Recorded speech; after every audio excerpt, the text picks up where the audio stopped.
పెద్దపల్లి జిల్లా లింగాపూర్ గ్రామం ఎస్సీ కాలనీలో గత 3 నెలలుగా బోర్ మోటార్ చేరిపోవడం వలన కాలనీ ప్రజల ఫిర్యాదు మేరకు గ్రామ పంచాయతీ సిబ్బంది దానిని మారుస్తామని తీసుకువెళ్లడం జరిగింది. అయితే 3 నెలలు గడుస్తున్నా ఇప్పటికీ గ్రామ పంచాయతీ అధికారులు పట్టించుకోవడం లేదని, నీళ్ల కోసం చాలా ఇబ్బంది పడుతున్నామని, ఎన్నిసార్లు గ్రామ పంచాయతీ అధికారులతో మొరపెట్టుకున్నా స్పందించడం లేదని, దళితులు అంటే చిన్న చూపు చూస్తున్నారని ఎంపీడీఓ గారు స్పందించి వెంటనే ఈ బోర్డును పునరుద్ధరించి కాలనీవాసులకు నీటి సౌకర్యం కల్పించాలని, లేదంటే ఆందోళన చేస్తామని కాలనీవాసులు వాపోయారు. ఈ కార్యక్రమంలో నిమ్మరాజుల రవితో పాటు తదితరులు పాల్గొన్నారు.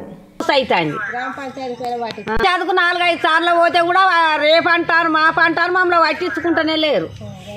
నీళ్లకు గోస అవుతుంది, పైప్ లైన్ తీసి నీళ్ళు వారేసిన మమ్మల్ని నీళ్లకు గోస అవుతుంది. మేము తాగటానికి బట్టలు బాతలు ఉతుకోవటానికి కష్టం అవుతుంది. మేము ముసలోళ్ళ మేడ ఒకటాయా బాంచాను, మేము ఏడ బొమ్మన్నాం ఎక్కడ బొమ్మన్నా బాంచాను. గ్రామ పంచాయతీలో కూడా మమ్మల్ని ఎవరు పట్టించుకుంటలేరు. పోయి మేము అలా ఆసాడుతున్నాం, మమ్మల్ని ఎవరు పట్టించుకున్న పచ్చే లేరు బాంచాను. మేము నీళ్ళకైతే గతుకుతున్నాం ఒక నీళ్ళ బొట్టు లేక.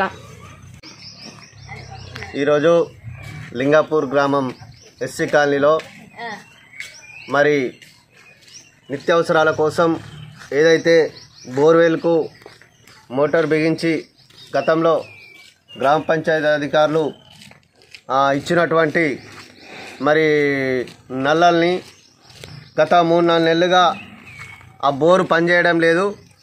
ఆ బోరును తీసుకుపోయి మరి గ్రామ పంచాయతీ అధికారులు నిర్లక్ష్యం వహిస్తున్నారు.